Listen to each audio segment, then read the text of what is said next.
የማህፀን ኢንፌክሽን በተደጋጋሚ የመመላለስ ምክንያቶች የመጀመሪያው የእናንተን አካል በሽታ የመከላከል አቅምን እያዳከመ ያለ የሆነ ምክንያት አለ።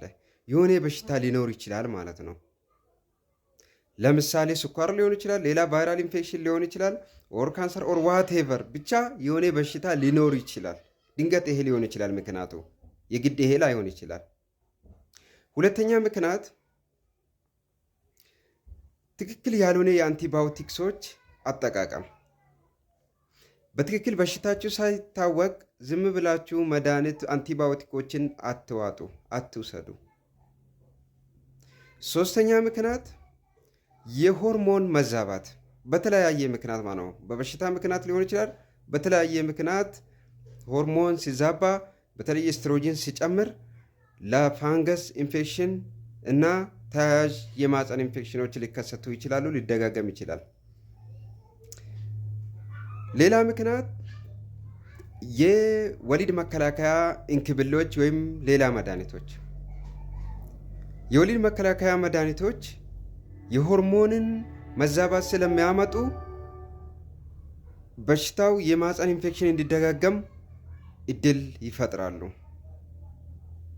ሌላኛው ምክንያት ሬዚስታንት የሆነ ፋንገስ ስፒሺስ ማለት ነው። የማህፀን ኢንፌክሽን በተለይ ፋንገስ ሲሆን በሬዚስታንት አይነት ስፒሺስ ከተከሰተ ለመድኃኒቱ መልስ አይሰጥም ማለት ነው። ለመድኃኒቱ ሪስፖንስ አይሰጥም ማለት ነው። በመድኃኒቱ እሱን ለማከም የታዘዘው መድኃኒት ስትጠቀሙ ምንም ለውጥ አይፈጠርም ማለት ነው። ለዚህ ለየት ያለ መድኃኒት ይፈልጋል ማለት ነው፣ በተለይ ሬዚስታንት ከሆነ። ሌላኛው ትክክል ያልሆነ የጽዳት አጠባበቅ። ማህፀን አካባቢ ወይም ብልት አካባቢ ስታጸዱ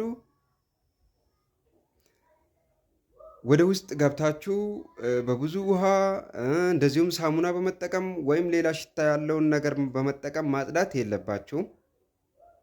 ስታጸዱ ከጀርባ ወደ ኋላ ሳይሆን ከፊት ወደ ኋላ ማጽዳት አለባችሁ። ምክንያቱም ከፍንጢጣ አካባቢ በሰገራ ሲወጣ እዛ አካባቢ ያለው ባክቴሪያ ወር ሌላ ጀርሞች ወደፊት ስታጸዱ ወደፊት ልታመጡት ስለምትችሉ ያንን አለማድረግ